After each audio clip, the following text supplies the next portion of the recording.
బతకడం కూడా కష్టమేమో అనేంత ఒక విచిత్రమైన ఒక స్పెషల్ పరిస్థితి మనం కరోనా టైంలో ఆ 2 సంవత్సరాలు దేశవ్యాప్తంగా చూసాం. ఇప్పుడు పొద్దున్నే ఈ కరోనా ఈ జబ్బులు గోల ఏంటని మీకు అనిపించవచ్చు. అయితే ఇక్కడ పాయింట్ కరోనా కాదు, ఆక్సిజన్ కాన్సన్ట్రేటర్. ఈ ఆక్సిజన్ కాన్సన్ట్రేటరే జనరల్గా రాజకీయాల్లో అధికారం, పవర్. సో ఈ ఆక్సిజన్ కాన్సన్ట్రేటర్ ఉన్నంతసేపు ఆ ముఖ్యమంత్రి స్థానంలో ఉన్న వ్యక్తులు కానీ లేకపోతే అధికారం అనుభవిస్తున్నటువంటి రాజకీయ నాయకులు, ఎమ్మెల్యేలు, ఎంపీల పరిస్థితి నిజంగా ఈ ఆక్సిజన్ కాన్సన్ట్రేటర్ లానే ఉంటుంది. పవర్ ఉన్నంతసేపు మనం ఏం చేసినా కూడా చలామణి అవుతుంది, విర్రవీగిపోతూ ఉంటారు. అసలు కన్ను మిన్ను కనిపించదు, ఏం చేస్తున్నామో అర్థం కాదు, ఏం చేసినా సరే. ఇక పాత కేసులు ఉంటే సరే అవి ఎలాగో కోల్డ్ స్టోరేజ్లో ఉంటాయి. ఇక అవినీతి అక్రమాలు కుంభకోణాలకైతే లెక్క పక్కా ఉండదు. అయితే ఇప్పుడు ఈ ఆక్సిజన్ కాన్సన్ట్రేటర్ లాంటి ఒక పవర్ ఏదైతే అధికారం ఉందో, ప్రధానంగా ఆ ప్రాబ్లంని ఇప్పుడు గత ప్రభుత్వం ఏదైతే వైసీపీ ఉందో దాని అధినేత మాజీ ముఖ్యమంత్రి జగన్మోహన్ రెడ్డి గారు, ఆ పార్టీ ఎమ్మెల్యేలు, ఎంపీలు ఈ ఆక్సిజన్ కాన్సన్ట్రేటర్ అనేటువంటి ఈ అధికారం లేక ఏ స్థాయిలో అల్లాడిపోతున్నారంటే, కొత్త ప్రభుత్వం కూటమి ప్రభుత్వం కొలువుదీరి పట్టుమని 25 రోజులు కూడా అవ్వలేదు, 4 రోజులు కూడా కనీసం అవ్వలేదు. కానీ బయటపడుతున్న వెలుగు చూస్తున్నటువంటి అంశాలు నిజంగా మరి ఏ కన్ను చూడదని అనుకున్నారో మరి అవి మొన్న మధ్య మనం చూసాం. ఏ కన్ను చూడదన్న ఈ విచ్చలవిడి మిడిసిపాటు ఏమిటి అని. నిజంగా మరి ఏ కన్ను చూడదనుకున్నారో అంత విచ్చలవిడి మిడిసిపాటుతనం, లేకపోతే అటువంటి అవినీతి అక్రమాలు బయటపడుతుంటే రోజుకో అంశం వెలుగు చూస్తుంటే ఇప్పుడు పూర్తి స్థాయిలో నిండా ఊబిలో కూరుకుపోయారా అనే పరిస్థితే ఇప్పుడు ప్రధానంగా కనిపిస్తుంది. ఎందుకంటున్నానంటే, కొత్త ప్రభుత్వం కొలువు తీరిన తర్వాత అనేక శాఖలకి సంబంధించి ఒక్కొక్కటిగా వాళ్ళు రివ్యూ చేస్తున్నారు.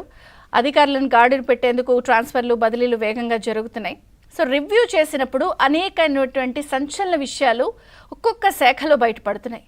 మనం వచ్చి రాగానే చూసాం, రిషికొండకి సంబంధించి 500 కోట్ల రూపాయలతో ఎంత లగ్జరీగా ప్యాలెస్ నిర్మించారో అది ఇప్పుడు ఏం చేయాలి, దాని మెయింటెనెన్స్ నిర్వహణ ఎలా అనేంత పరిస్థితిని తీసుకొచ్చింది కొత్త ప్రభుత్వం వాళ్ళు చేసిన నిర్వాకానికి.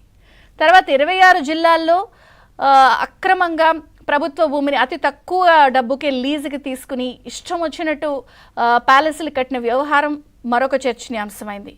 అసలు ఎక్కడైనా పార్టీ ఆఫీసులు కట్టుకుంటారు సర్వసాధారణం, కానీ ఒక విపరీత ధోరణితో, విపరీత మనస్తత్వంతో ఆ ప్యాలెస్లు నిర్మించిన వ్యవహారం చూస్తే కూడా ఆ అంశం కూడా ఇప్పుడు కోర్టుకు వెళ్ళింది. అసలు అవంతా చాలా అతి తక్కువ ప్రభుత్వం ప్రజా ప్రయోజనాల కోసం సేకరించినటువంటి భూమిని తీసుకుని అవి లగ్జరీగా కట్టేశారు. ఈ అంశం చర్చ జరుగుతోంది, ఈ తతంగం అంతా జరుగుతోంది అని అనుకుంటున్న వేళ ఇప్పుడు కార్పొరేషన్లకి సంబంధించిన నిధుల అంశం, నిధుల గోల్మాల్, నిధుల మాయ బయటపడుతోంది. ప్రధానంగా నిన్న మనం చూసాం, ఏపీడీసీ ఆంధ్రప్రదేశ్ డిజిటల్ కార్పొరేషన్ పేరుతో ఇప్పటికే ఇదొక నిజంగా చెప్పాలంటే ఒక మాయా ప్రపంచాన్నే చేసి పడేసింది గత ప్రభుత్వం వైసీపీ.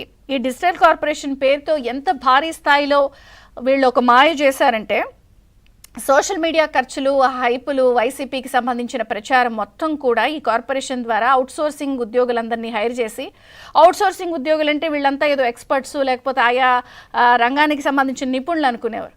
వాళ్ళ మనుషులు ఒక బడ్డీ కొట్టు నడిపే వాళ్ళైనా సరే, ఒక కిళ్ళీ కొట్టు నడిపే వాళ్ళైనా సరే, ఒక చెప్పులు కొట్టు నడిపే వాళ్ళైనా సరే, ఎవరైనా సరే మనోడైతే చాలు తోసే అవుట్సోర్సింగ్ లోపలికేసాయి. అసలు 1000 కోట్ల రూపాయలు ఆమ్యామ్య అయిపోయింది. వాళ్ళందరికీ ఇష్టం వచ్చినట్టు పంచిపెట్టేశారు.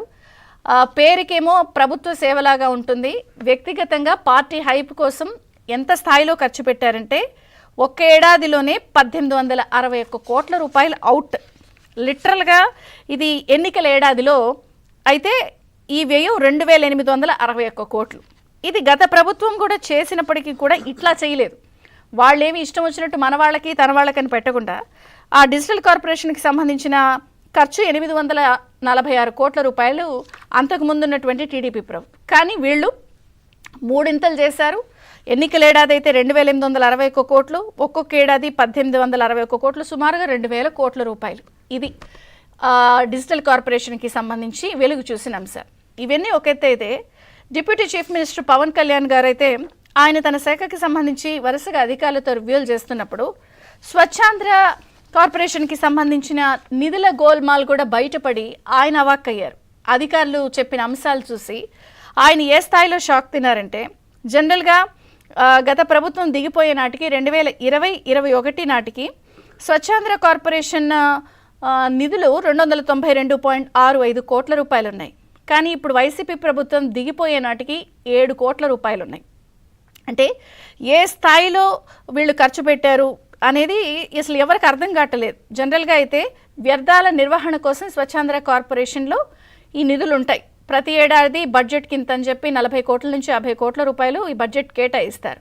మరి వ్యర్థాల నిర్వహణ బేభత్సంగా చేశారంటే ఆంధ్రప్రదేశ్లో అటువంటి పరిస్థితి ఏం కనిపించలేదు.